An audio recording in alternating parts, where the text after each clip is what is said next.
Active transport is the opposite of passive transport. Active transport will require the cell to expend energy, and it's going to move molecules against or up their concentration gradients. This means that we move molecules from areas of low concentration to areas of high concentration. Cells spend energy to allow proteins to change shapes.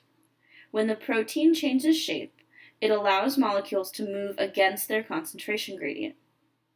One of the molecules of energy, ATP, unattaches to the protein. It returns to its original shape and can start the transport cycle all over again. One of the best examples of active transport is the sodium-potassium pump. Sometimes a cell needs to move a solute against its concentration gradient. This process is called active transport, and it requires input of energy from ATP.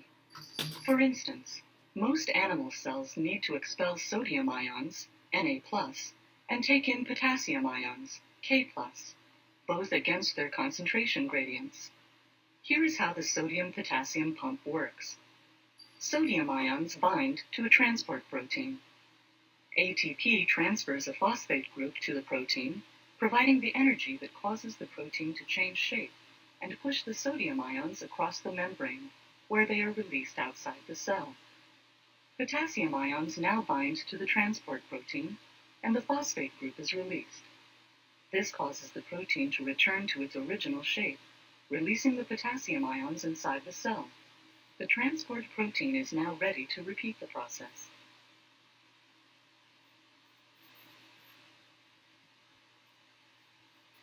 Another type of active transport is called bulk transport. This is for moving large molecules or large amounts of molecules across the membrane. This usually occurs with a vesicle. Exocytosis is the movement of molecules out of the cell.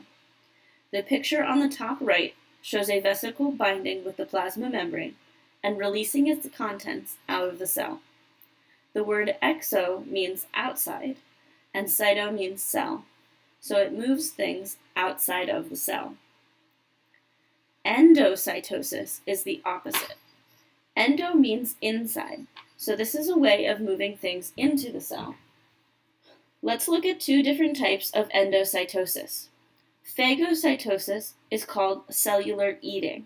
This is when the cell engulfs a relatively large particle of food. This is how white blood cells engulf bacteria and other pathogens.